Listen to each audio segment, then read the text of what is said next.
Uma doença que pode passar despercebida é um grande risco para as crianças se não for tratada a tempo. A catarata infantil, que causa cegueira, tem cura. Esse é o assunto de hoje da coluna Laboratório. A reportagem é de Márcio Gomes.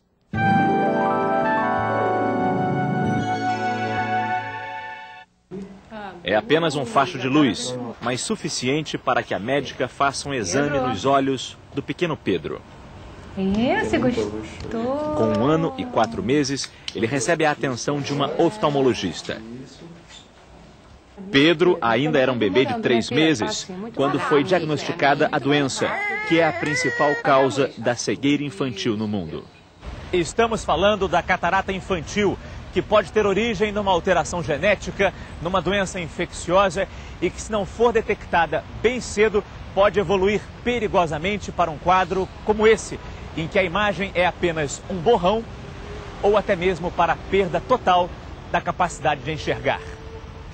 Todos os bebês nascem com pouca visão. Aos poucos, os vultos vão ganhando forma e mais nitidez. Mas no caso de Pedro, a família foi percebendo que havia algo errado com a visão do menino. A desconfiança foi que, às vezes, brincando com um brinquedinho sem luz, ele seguia menos, sem luz, sem barulho, ele seguia menos do que a gente achava que ele devia seguir. O olho humano é uma estrutura complexa. As imagens se formam no fundo do olho, na retina. Para a luz chegar até aqui, passa pelo cristalino, essa lente transparente. Ele serve para dar nitidez às imagens. A catarata faz com que o cristalino perca a sua transparência. Ele vai ficando opaco, impedindo que a luz alcance a retina. A doença pode ser considerada comum entre as pessoas mais velhas, fazendo parte do processo natural de envelhecimento.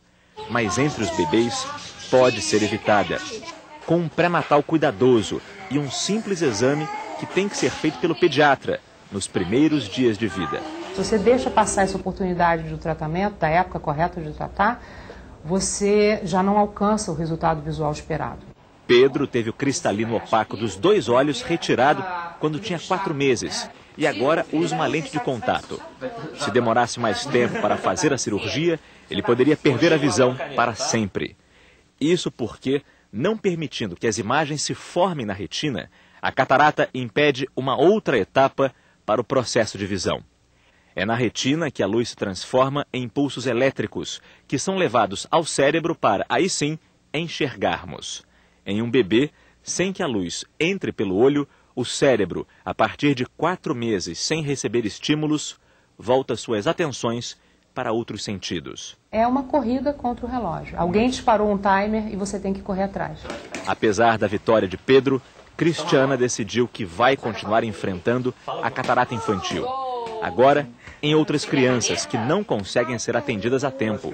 Ela fundou uma associação para ajudar quem tem a doença. Isso muda a vida de uma criança. Eu acho que enxergar é uma coisa que muda a história de uma criança, e mais do que de uma criança, muda a história de famílias, né? Quem quiser mais informações sobre a doença pode ligar para o número 2551-1960. Preocupados com os problemas de visão ainda na infância, um grupo de médicos criou o projeto Catarata Infantil, abrindo janelas para uma vida inteira. A ideia é informar as mães sobre como tratar os bebês. E é por isso que eu converso agora com o diretor do Instituto Brasileiro de Oftalmologia, Dr. Paulo Nakamura. Bom dia, doutor. Bom dia. Bom, a dona Cristiana, que a gente viu na reportagem agora, é que começou esse trabalho, né? Como é que funciona esse tratamento para as mães e para os bebês? Existe nos hospitais em que a doutora Andréa Zin é responsável e que faz a triagem desses bebês.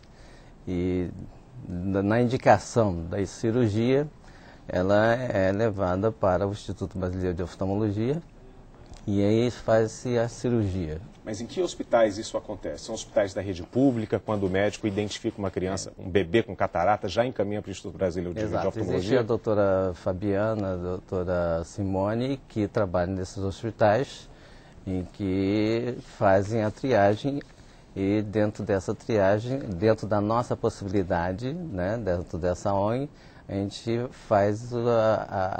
dá prioridade à cirurgia em função do tempo em que é diagnosticado. Essa organização não governamental que cuida especificamente dessa doença foi criada há pouco tempo, né? Quais são os resultados que vocês conseguiram? Quantas crianças já foram operadas? Tem mais ou menos 2 meses, nós já operamos 3 crianças, por enquanto, porque isso depende de doações, né? E essas doações vêm de onde?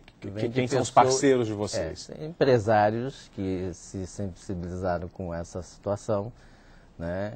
A divulgação está sendo feita e em função dessa doação a gente vê o custo sem nenhum fim lucrativo.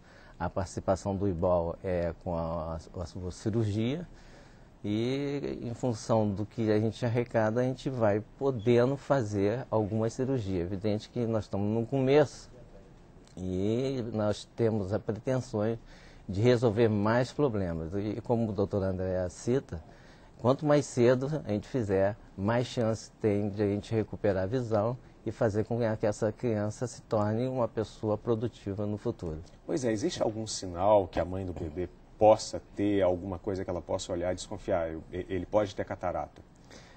Dependendo do grau de catarata, né, você com a luz, você pode incidir a luz na área pupilar e você vai perceber... Uma lanterninha no olho, seria isso? Exato. Então você, através dessa lanterna, na área pupilar, que é o centro, né, do olho, você pode ver uma tonalidade um pouco diferente e isso faz desconfiar e faz a mãe procurar um oftalmologista.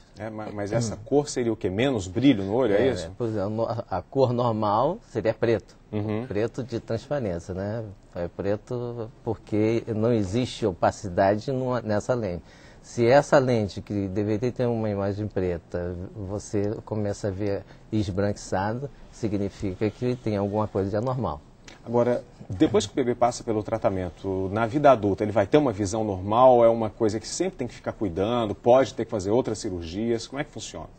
Deve sempre ser acompanhado, porque se ele for operado com 2 a 3 meses e depois implantar a lente com 3 anos, 3 a 4 anos no máximo, ele praticamente, com apoio de terapia ocupacional a pessoas que estimulam a visão, ele está com a visão desenvolvida.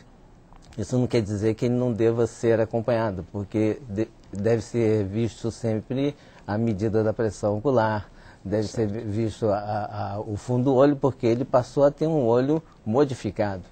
Então, a vida toda ele deve ser acompanhado. Doutor, agora como questão de prevenção de saúde ocular mesmo. Claro. Agora, quais são as crianças que podem ter acesso a essa cirurgia de graça no Instituto Brasileiro de Oftalmologia?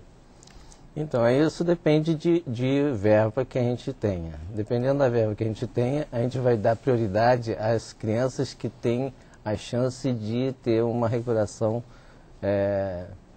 boa, né? Porque se você for eleger uma criança com 3 anos para operar, a chance dessa criança é menor. Então, a gente vai dar prioridade a uma criança que tem 2, 3 meses. Ok. Bom, quem quiser outras informações sobre o projeto, pais e mães que quiserem tentar fazer a cirurgia, podem ligar para o número 2551-960, 2551-960. Doutor Paulo, muito obrigado pela sua entrevista, um bom dia para o senhor. Um bom dia também.